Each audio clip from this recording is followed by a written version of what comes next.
Olá, seja muito bem-vindo ao nosso culto, sim, o nosso culto online da Igreja Metodista em Itaberaba.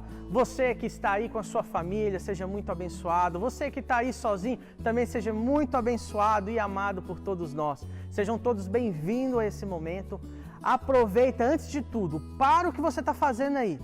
Dá o like agora no vídeo, isso porque dessa maneira o YouTube vai entender que você gostou desse vídeo e que ele é importante para outras pessoas. Então o YouTube vai indicar ele para outras pessoas que estão procurando uma mensagem legal, uma mensagem de Deus para a vida delas. Aproveita, já compartilha esse vídeo nas suas redes sociais, porque quem sabe tem uma pessoa hoje esperando para poder ouvir essa palavra de Deus. Você é novo, é nova aqui? É a sua primeira, segunda vez? Então faz um favorzinho, ó, vai aí no chat, tem um link aí onde você vai clicar nesse link e vai colocar o seu nome, o seu e-mail, o seu telefone. Por quê? Porque a gente quer te conhecer. Não é porque a gente está no meio virtual que a gente não se preocupa com você. Então seja muito bem-vindo e se sinta parte dessa grande família que é a família da Igreja Metodista em Itaberaba. Como você pode contribuir? Você pode continuar expressando seu louvor e gratidão a Deus através dos dízimos e ofertas. Só que agora é de uma forma diferente. É sempre por depósito bancário na conta da nossa igreja. Você pode também depositar o valor da oferta junto com o seu dízimo. Fique ligado nas nossas redes sociais. E agora, como a nossa programação é 100% online, é muito importante que você fique por dentro. E não deixe de acessar o nosso Facebook e o nosso Instagram, porque tem sempre novidade por lá. E aí, anotou tudo direitinho? Não perdeu nenhuma das informações, nenhum dos recadinhos? Então, ó, não esquece, hein? Dá o like, que eu tô vendo que você ainda não deu like, hein? Dá o like, ativa o sininho se você for inscrito e ainda não fez isso, ativa o sininho para você não perder nenhuma notificação.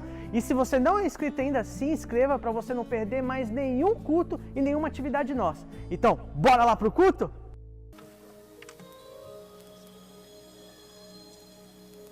Existirão reis, regras e leis, homens de poder, palácios e mansões. A história conta que isso aconteceu e há somente um rei que a morte não o venceu. Hoje vivo ele está, seu nome cantarei. Jesus, nome de poder, todos são de se prostrar, seu nome confessar. Jesus,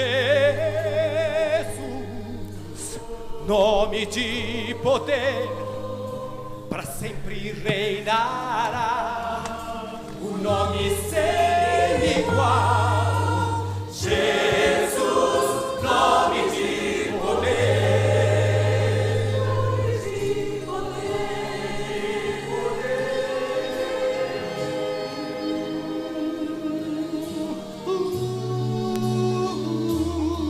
Ao chegar o fim dos tempos, os reis se prostrarão, tronos não existirão, eles ruirão.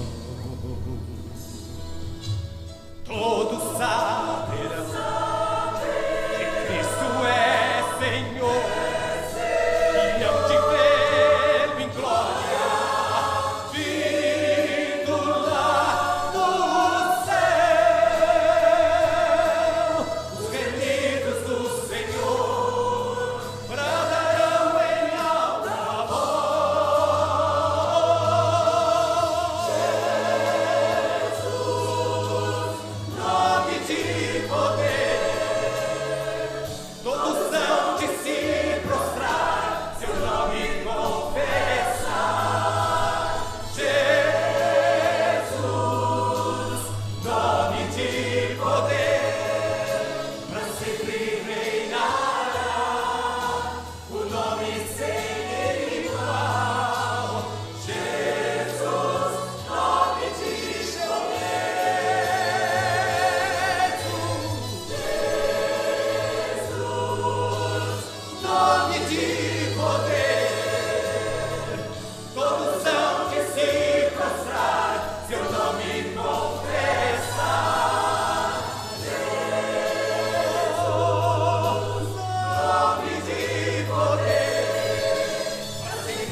seja bem-vindo, meu irmão, minha irmã.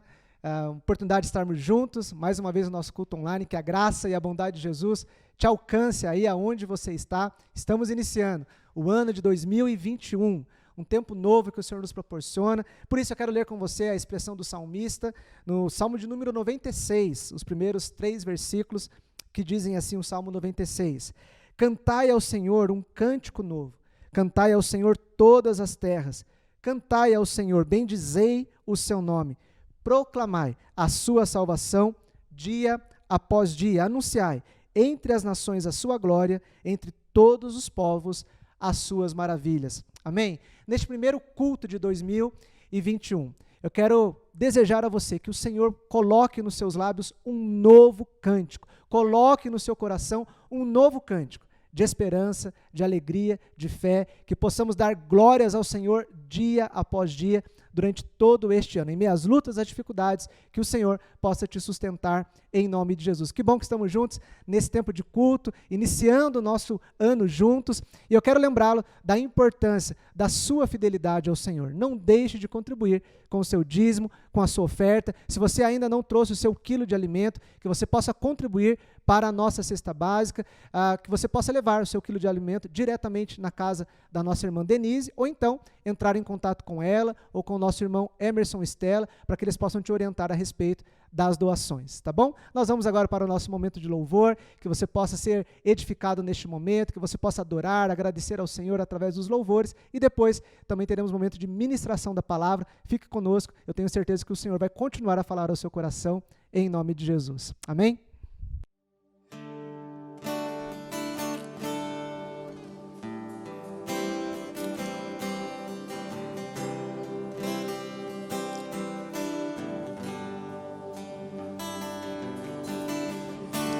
Digno é o Cordeiro que foi morto,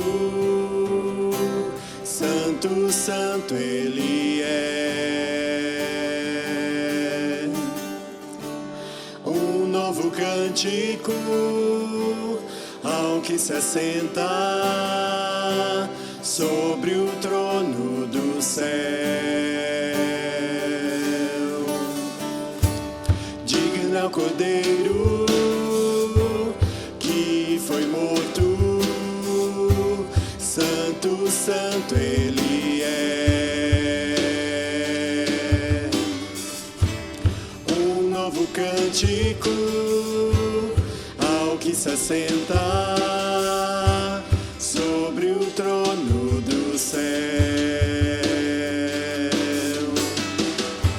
Santo, santo, santo, Deus Todo-Poderoso, que era e é e há de vir. Com a criação eu canto louvores ao Rei dos Reis. És tudo para mim e eu te adorarei.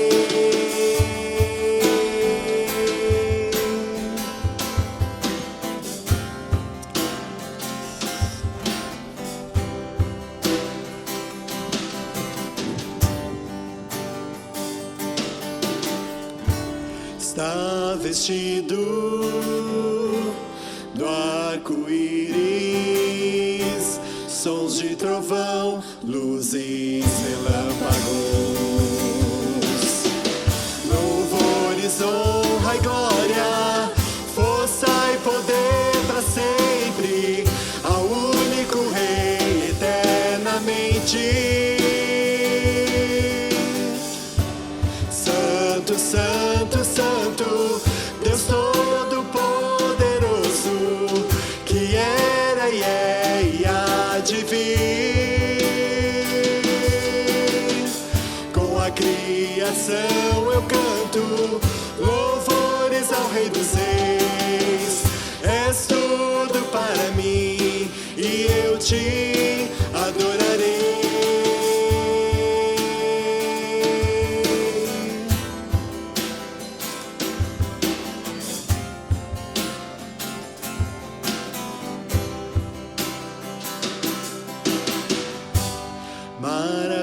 Maravilhado estás extasiado, eu fico ao ouvir teu nome.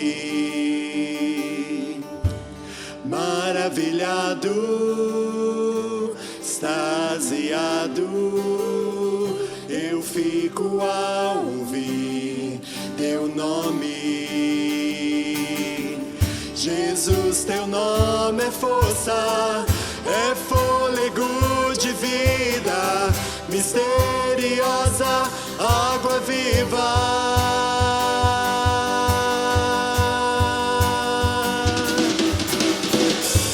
Santo, santo, santo, Deus Todo-Poderoso, que era e é e há de vir.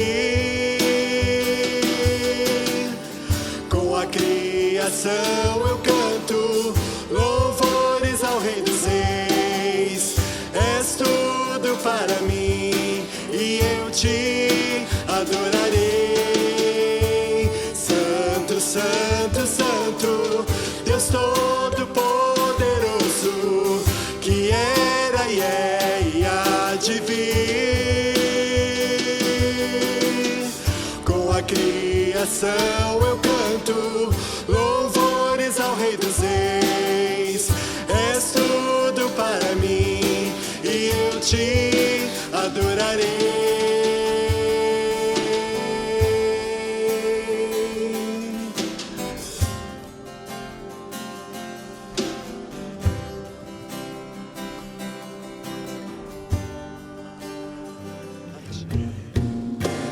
Todos necessitam de um amor perfeito,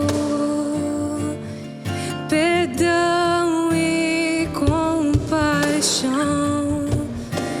Todos necessitam de graça e esperança, de um Deus que salva. Ele move as montanhas. Cristo move as montanhas e tem poder para salvar. Tem poder para salvar. Para sempre, autor da salvação. Jesus, a morte venceu. Sobre a morte venceu.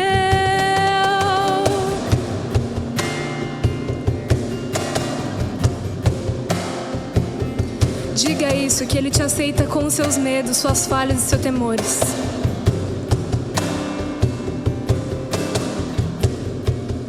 Me aceitas com meus medos, falhas e temores. Enche o meu viver, a minha vida entrego pra seguir teus passos. A ti me rendo. Ele move as montanhas. Cristo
De gratos louvores transborda o meu coração.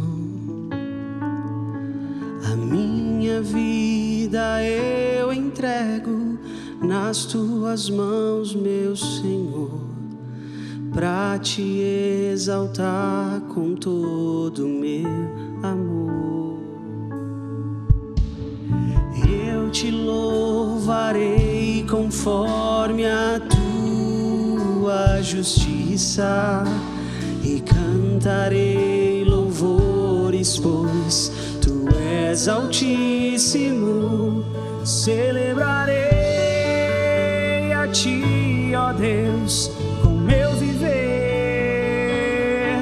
Cantarei e contarei as tuas obras, pois por tuas mãos foram criados terra, céu e mar e todo ser que neles há. Toda a terra celebra a ti com cânticos de júbilo, pois tu és o Deus Criador. Nós te adoramos, Senhor. Seja exaltado, engrandecido, Jesus. Nós te adoramos, Rei dos Reis, Senhor.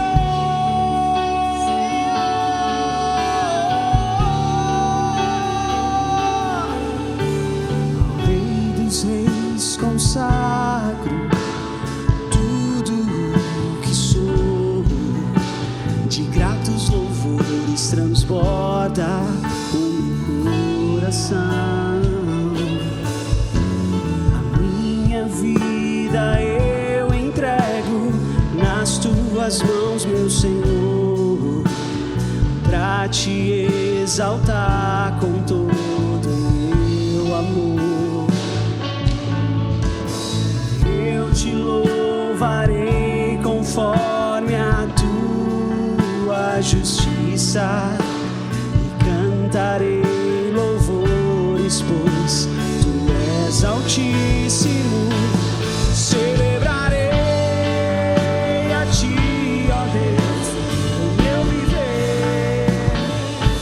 Cantarei e contarei as tuas obras, pois por tuas mãos foram criados terra, céu e mar e todo ser que neles há.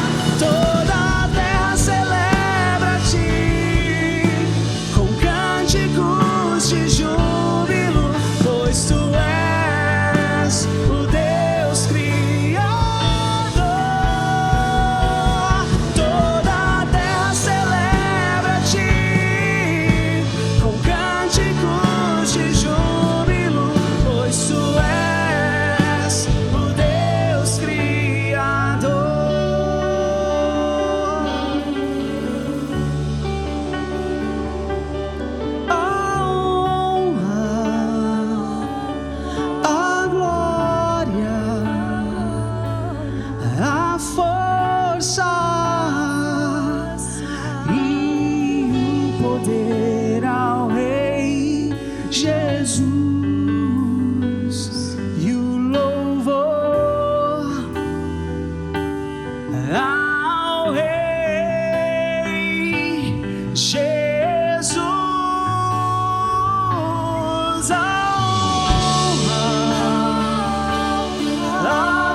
Amada Igreja Metodista em Itaberaba, graça e paz. E feliz ano novo. Janeiro é um mês de ano novo, o mês inteiro, não é?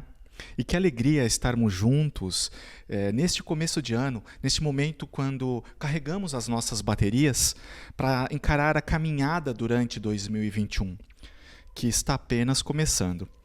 Não sabemos o que vamos encontrar neste ano, mas o que sabemos com absoluta certeza é que tudo segue de acordo com a vontade e debaixo do controle do nosso Pai, não é mesmo? E por falar em caminhada, a palavra que está queimando no meu coração, a palavra que eu quero compartilhar com vocês hoje, ela também acontece num caminho. Mais precisamente, ela acontece numa estrada, a estrada de Jerusalém até Damasco. E ela está no capítulo 9 do livro de Atos, ou Atos dos Apóstolos, que diz assim na palavra do nosso Senhor. Atos 9, versículo 1. Saulo, respirando ameaças e morte contra os discípulos do Senhor, dirigiu-se ao sumo sacerdote e lhe pediu cartas para a sinagoga de Damasco, a fim de que, caso achasse alguns que eram do caminho, tanto homens como mulheres, os levassem presos para Jerusalém. Enquanto seguia pelo caminho, ao aproximar-se de Damasco, subitamente uma luz do céu brilhou ao seu redor.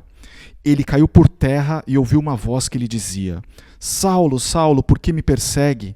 Ele perguntou: Senhor, quem é você? E a resposta foi: Eu sou Jesus, a quem você persegue. Mas levante-se e entre na cidade, onde lhe dirão o que deve fazer. Os homens que viajavam com Saulo pararam emudecidos, e ouvindo a voz, mas não vendo ninguém. Então Saulo se levantou do chão e, abrindo os olhos, nada podia ver. E, guiando-o pela mão, levaram-no para Damasco. Até aqui. Amém? Nosso Pai, humildemente pedimos a Ti, Senhor, fala conosco agora, Pai. Que o Teu Espírito Santo, Senhor, esteja agora aqui, nos ministrando, Pai, o verdadeiro conhecimento, o profundo conhecimento da Tua palavra, Pai poderoso. Revela para nós agora, Senhor, aquilo que não apenas os nossos intelectos têm capacidade de captar, Pai, mas aquilo que só o Teu Santo Espírito, Senhor, mostra, Senhor, para aqueles que Te buscam, Senhor, para aqueles que Te procuram, Senhor. Senhor, o nosso desejo mais profundo é caminhar cada vez mais perto de Ti, Pai. Então pedimos a Ti, Senhor, transforma-nos, Pai, como o Senhor transformou o Teu servo Paulo, Senhor, naquela estrada, naquele caminho para Damasco. É o que pedimos no nome de Jesus Cristo, Senhor. Nos conduz hoje na palavra, Senhor. Que tudo que seja dito esteja ligado ao Teu santo trono. Clamamos no nome de Jesus Cristo. Amém e amém. Amém, meus irmãos. O momento era de trevas em Jerusalém. Aqueles que eram conhecidos como os do caminho encontravam dias de perseguição violenta. Estevão havia sido morto, apedrejado. O sinédrio, que estava sob controle, que era sob controle dos saduceus e dos fariseus, os religiosos profissionais daquele tempo, instalavam o terror no coração dos discípulos de Cristo. Eles invadiam as reuniões, eles entravam nas casas, eles arrancavam e levavam cativos homens, mulheres e crianças para encarar castigo e morte. Os relatos do Jesus que havia sido crucificado, mas ressuscitou, foi arrebatando e atraindo novos convertidos, que os judeus de carteirinha chamavam de a seita do caminho. Então a repressão ela aumentava em intensidade e violência. Os recém-convertidos eram ameaçados e agredidos, mas o resultado era muito diferente do que os religiosos, do que os poderosos imaginavam. Na verdade, o que os líderes judeus assistiam era o crescimento, o espalhamento e a disseminação dessa notícia, da notícia que fazia estremecer os centros de poder. Porque a mensagem do Jesus ressurreto era pregada conforme as pessoas fugiam da perseguição. O tiro no pé do sinédrio, o tiro era dado no próprio pé do sinédrio. Mas os poderosos, tão corrompidos pela maldade, tão dominados em sua cegueira, eles não desistiam. Era necessário ir além. Agora não bastava afligir os cristãos de Jerusalém. Agora era necessário ir buscá-los onde quer que eles estivessem. Era necessário esmagá-los. Era necessário caçá-los. Eles decidem então soltar a fera mais impiedosa que eles tinham. Um fariseu da tribo de Benjamim, treinado cuidadosamente, completamente cego, tomado de uma religiosidade morta, Saulo de Tarso. E o desejo de perseguir esses cristãos convertidos já estava em Saulo, já morava lá dentro dele. Saulo, então, usando o pretexto do zelo pela fé, mas na verdade cheio de ódio, pede cartas ao sumo sacerdote, cartas à sinagoga de Damasco, pedindo plenos poderes e o exercício e o uso de todo o aparato da sinagoga em Damasco para perseguir e esmagar a fé cristã que florescia naquela região, naquele lugar. Mas o que move o ódio de Saulo? Por que será que ele se lançava com tamanha voracidade? Por que ele se transformou nessa ponta da lança do sinédrio que apunhalava a igreja cristã daqueles dias? Ele era um prodígio, ele era um intelectual. O Saulo, com certeza, está entre os maiores filósofos de todos os tempos, entre os maiores pensadores, até os dias de hoje. Ele é reconhecido como um homem educado, culturalmente rico. Ele era herdeiro da cultura hebraica. Além disso, tendo estudado junto aos maiores mestres daquele tempo, ainda dominava poesia e filosofia grega. Dominava também o direito romano. Ele era um homem culto, com certeza. Mas, mesmo todo conhecimento junto, não pode produzir a verdadeira justiça, não sem amor. Tempos atrás eu assisti um documentário onde havia uma entrevista de um ex-soldado da Alemanha nazista que trabalhou nos campos de concentração e extermínio do povo judeu. Durante a Segunda Guerra, né? Aquele homem agora ele já era bem idoso, mas na forma como ele se expressava, na forma como ele falava, dava para perceber que ele era um homem inteligente, ele era um homem eloquente. Aí quando o entrevistador perguntou se ele sentia remorso pelos atos dele durante a guerra, ele revelou que ele não tinha nenhum sentimento de culpa. Na guerra, aquele soldado cumpria ordens de execução sem nenhum constrangimento. Ao contrário, na verdade ele tinha até um sentimento de dever cumprido.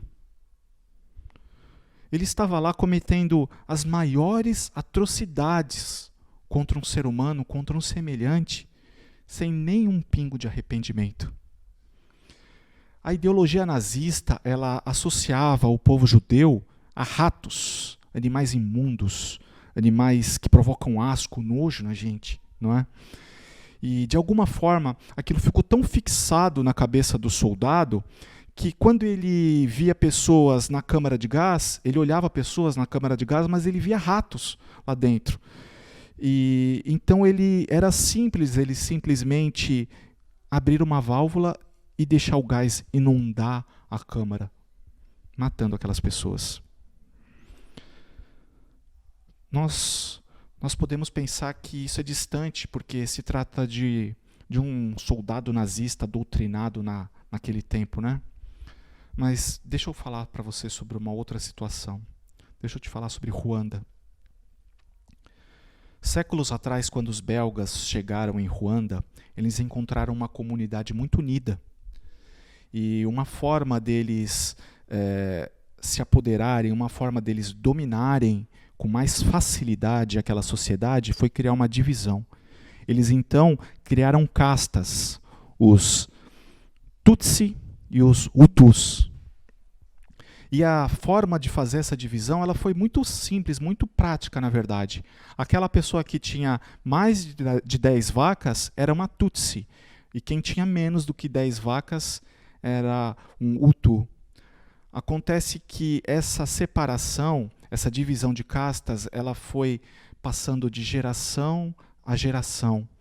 Os Tutsi foram ficando mais próximos do poder e os Hutus foram se multiplicando, mais pobres, mas se multiplicando em quantidade.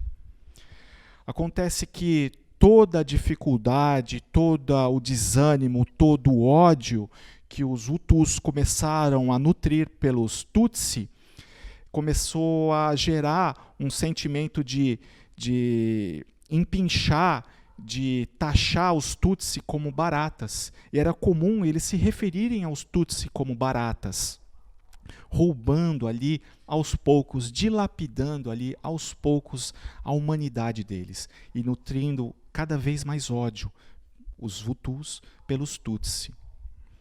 Os Tutsi, eles também oprimiam o povo Hutu. Acontece que em 1994, os Hutus, eles tomam o poder de Ruanda e eles promovem um dos maiores genocídios da Idade Moderna. Nós não sabemos exatamente o número, mas entre 800 mil e 1 milhão de pessoas foram massacradas em Ruanda naquele 1994, em menos de 100 dias. Os Hutus, eles dominavam e eles matavam todo Tutsi que encontravam pela frente. Não eram soldados, agora eram fazendeiros, donas de casa, pequenos comerciantes, vendedores de sapatos, mas que munidos de enxadas e facões, matavam todo Tutsi que encontravam pela frente. Eles não matavam pessoas, eles enxergavam baratas. Mas talvez a gente possa pensar que isso faz parte de uma cultura distante, né? Além-mar, outra terra, outra cultura. Então deixa eu contar para vocês a respeito de algo mais próximo, tanto no espaço quanto no tempo. Barbacena, aqui no interior de Minas Gerais, é uma cidadezinha que fica entre Minas Gerais, entre Belo Horizonte e o Rio de Janeiro. Pouco mais de 500 quilômetros daqui de São Paulo. Acontece que Barbacena, ele empregou um manicômio que funcionou desde o começo dos anos 1900 até o final da década de 80. O que aconteceu naquele manicômio, muitos descrevem como o Holocausto brasileiro. As pessoas eram jogadas, virou um depósito de gente. Todos aqueles que eram considerados loucos, esquizofrênicos ou diferentes, não aceitos pela sociedade, eram simplesmente jogados lá dentro como um campo de concentração. E as pessoas eram deixadas à própria sorte. A alimentação era largada no chão, as pessoas não tinham roupas, elas sofriam abusos, elas infligiam abusos umas às outras. Era a verdadeira barbárie que acontecia em Barbacena, a 500 quilômetros das nossas janelas, aqui pertinho. Era isso, na verdade, essa ferramenta que é usada na ideologia, desde a época de Paulo, passando pelo nazismo, passando por Ruanda e chegando aqui à nossa terra. Essa ideologia da desconstrução da humanidade para promover a separação das pessoas. Era isso que estava imbuído em Paulo quando ele saiu de Jerusalém. Agora, não havia mais um povo da aliança. Agora, não um só povo, filhos de Abraão. Agora era nós contra eles. Agora eram os puros contra os imundos. Os santos e separados contra os blasfemos. E os blasfemos devem morrer. Não é?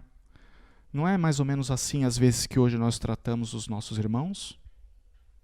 Como gado? Como petralha? Como um sanguessuga? Dilapidando ali a humanidade dele? Não é dessa forma que a gente desconstrói um semelhante nosso? Era isso que estava em Paulo. Hoje não é diferente. Hoje a gente muitas vezes não suporta alguém que pensa diferente da gente, alguém que vota diferente da gente. A gente simplesmente não está disposto a escutar.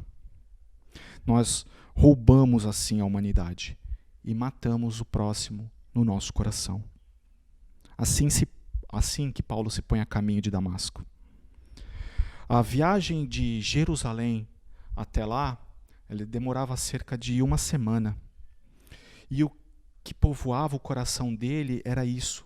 No texto a gente lê que Saulo respirava ameaça e morte. Era isso que eram os planos dele. Ameaça e morte.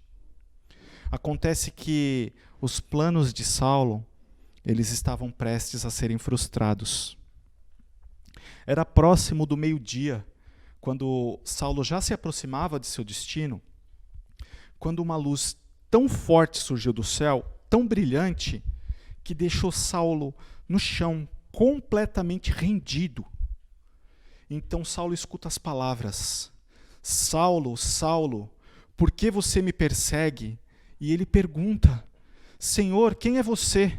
E a resposta é: eu sou Jesus, a quem você persegue.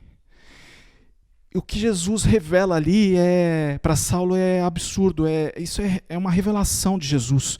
Quem persegue qualquer membro do corpo de Cristo é o próprio Cristo que persegue. Paulo nunca perseguiu diretamente a Jesus, mas para Cristo simplesmente não tem diferença, pois o Filho, ele nos esconde atrás da cruz para nos proteger e para nos perdoar. Aqui eu quero levantar o nosso primeiro ponto de hoje. O homem que saiu de Jerusalém, ele era um monstro, o perseguidor, o terror dos cristãos. Ninguém poderia acreditar que um homem como aquele, como Saulo, pudesse ser convertido, né? E quantas pessoas perversas que existem hoje? E aos ladrões e assassinos? Aos marginais? Aos viciados em drogas? Será que pessoas tão pecadoras, elas merecem essa chance? E a resposta é não. Não merecem. Porque ninguém merece. Ninguém é digno. Nem os que se consideram bons, nem os que se consideram sãos. Mesmo assim, o Cristo nos perdoa. Porque foi para os doentes que ele veio, e não para os sãos. Mas a gente sempre se esquece disso, né? A gente olha para o pecado do outro e diz: não, esse não tem jeito. Esse não tem salvação. Porque bandido bom é bandido morto. Como se a conversão do outro fosse algo simplesmente impossível. E estamos cegos para os nossos próprios pecados. E aqui eu quero dizer uma coisa, meu irmão e minha irmã. Não existe pecado maior do que a obra da cruz. Não existe ninguém que não possa ser perdoado. Amém? Quando saiu de Jerusalém, Saulo era uma besta fera. Ele tinha saído para caçar a igreja. A sua reputação já tinha se espalhado. Tanto que a comunidade cristã não receberia ele com facilidade. Nem os primeiros apóstolos o receberiam com facilidade. Mas o homem que chega a Damasco é um homem transformado. E aqui eu quero levantar o segundo ponto da palavra de hoje. A vida de Saulo muda no momento que ele é rendido por Jesus Cristo. No momento que ele se rende. Quando Saulo pergunta: Senhor, quem é você? Vejam, Senhor aqui, ele não é uma expressão simples de respeito. Senhor aqui é um reconhecimento da autoridade.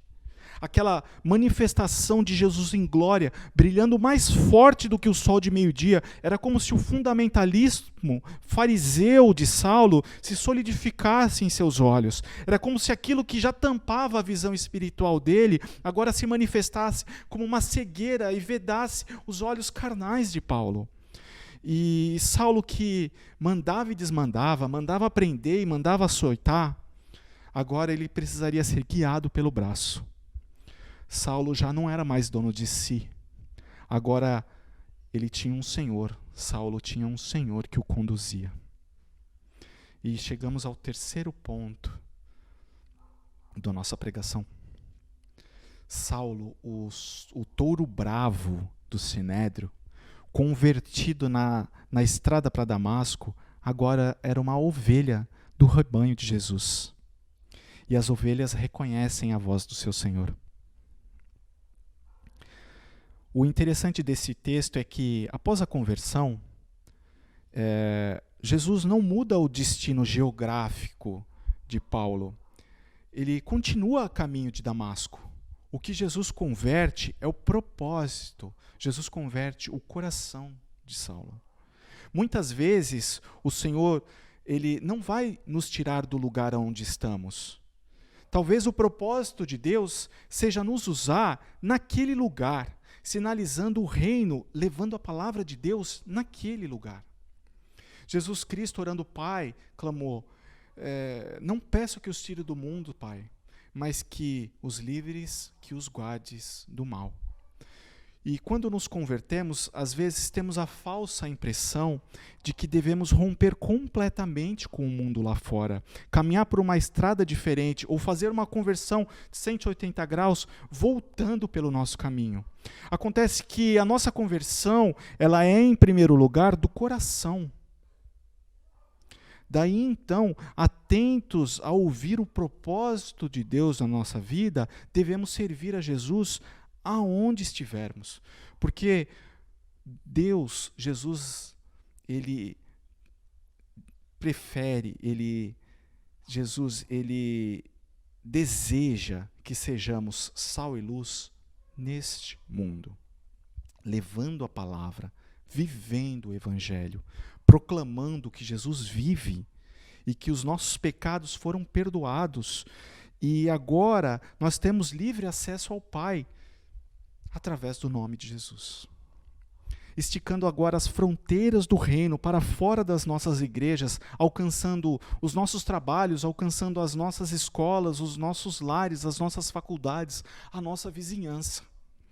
Talvez a nossa primeira atitude seja separar a vida do dia a dia da vida de culto do domingo da igreja. Nós somos excelentes em separar as coisas, não é? Quando, na verdade, nós deveríamos viver uma vida íntegra, louvando e cultuando ao Senhor todo dia, onde quer que estejamos. Sabe, se eu sou um empresário, eu devo sinalizar o reino de Deus na minha empresa, buscando praticar preços justos, sem lesar nenhuma parte. Além disso, tratar meus colaboradores com humildade, respeito, pagar um salário justo para que eles possam, sem exploração, honrar com as suas obrigações. E se eu sou funcionário, eu devo trabalhar de forma diligente, aplicada, sem mal feito, sem ficar enrolando, também tratando meus colegas com respeito e com compaixão, ignorando as fofocas. Se eu sou um motorista por aplicativo, eu devo sinalizar o reino, tratando os meus clientes de uma forma cordial, respeitando as leis de trânsito. Se eu sou um dono, uma dona de casa, eu devo limpar o meu lar, preparar as refeições como se Jesus estivesse lá. Porque ele está. Saulo, agora ele era Paulo. E aquele que pediu cartas para caçar os cristãos, agora ele passaria a escrever cartas. Cartas de encorajamento, cartas de exortação, cartas inspiradas pelo Espírito Santo e que somariam boa parte do nosso Novo Testamento. Quando Paulo encontra Jesus no caminho para Damasco, ele recebe a vida, ele recebe amor. E agora, Paulo, ele tem algo para dar. Antes, aquele que só era cheio da morte, agora é cheio da vida e é cheio do amor. E se lemos os próximos versículos desse nosso texto, vemos que 3 dias após, através da ministração do servo Ananias, que era um discípulo de Cristo em Damasco, as escamas dos olhos de Paulo caem. E agora ele pode enxergar, e ele passa a enxergar o mundo com novos olhos, os olhos do Espírito Santo, os olhos da fé. Aquele que não via valor em em ninguém que fosse diferente, aquele que não via valor no outro, num semelhante que não fosse um judeu de judeus, fariseu de fariseus, agora ele passa a ser reconhecido como o apóstolo dos gentios. Ou também podemos chamar de apóstolo dos diferentes, não é mesmo? E passa a pregar o evangelho, que é a maior prova de amor que existe. Este ano, meus irmãos, ele está apenas começando. Que os nossos caminhos e que os nossos planos sejam convertidos a Deus. E que sejamos embaixadores do reino, onde quer que estejamos, neste caminho para Damasco. Amém? Senhor nosso Deus, Senhor nosso Pai, trava agora esta palavra no nosso coração, Senhor. Que nós recebamos, Senhor, o conhecimento do amor, Pai poderoso, ministrado pelo Teu Santo Espírito, Pai. Que nós possamos ser esvaziados dos nossos preconceitos, Senhor. Que nós consigamos achar no nosso próximo, no nosso semelhante, Senhor, no samaritano, Pai poderoso, alguém que merece receber amor, Pai poderoso. Alguém que deve receber a palavra, que deve ser evangelizado, Pai poderoso. Arranca de nós esse fundamentalismo farisaico que povoava a mente de Saulo, Pai, quando ele ainda estava em Jerusalém. E nos imbui do Espírito Santo que encontrou ele na estrada, naquele caminho, Pai poderoso, para Damasco. Ó Senhor, clamamos a Ti do fundo dos nossos corações, nos transforma e nos despe desta religiosidade que insiste a nos agarrar aos calcanhares. Nos liberta, Pai, dessas algemas da religiosidade. É o que clamamos, no nome de Jesus Cristo. Amém e amém. Amada Igreja em Itaberaba, é uma honra estar com vocês essa noite, neste domingo. E eu peço agora que recebam a bênção final dos nossos pastores. Fiquem todos na paz do Senhor. Amém. Amém. Glória a Deus por essa palavra que acabamos de receber. Tenho certeza que edificou a sua vida, que você possa viver, praticar essa palavra durante essa semana, em nome de Jesus. Receba a bênção do Senhor, que vem do alto sobre a minha vida e sobre a sua vida. Que a maravilhosa graça de Jesus Cristo, o amor de Deus o Pai, a comunhão e as consolações do Espírito Santo, a bênção do Deus Pai, Filho e Espírito Santo repouse sobre sua vida, irmão e irmã, sobre a tua família, sobre todo o povo de Deus espalhado sobre a face da terra, agora e para todo sempre. Amém. Deus te abençoe, bom descanso, bom fim de noite para você, uma excelente semana, em nome de Jesus. Forte abraço.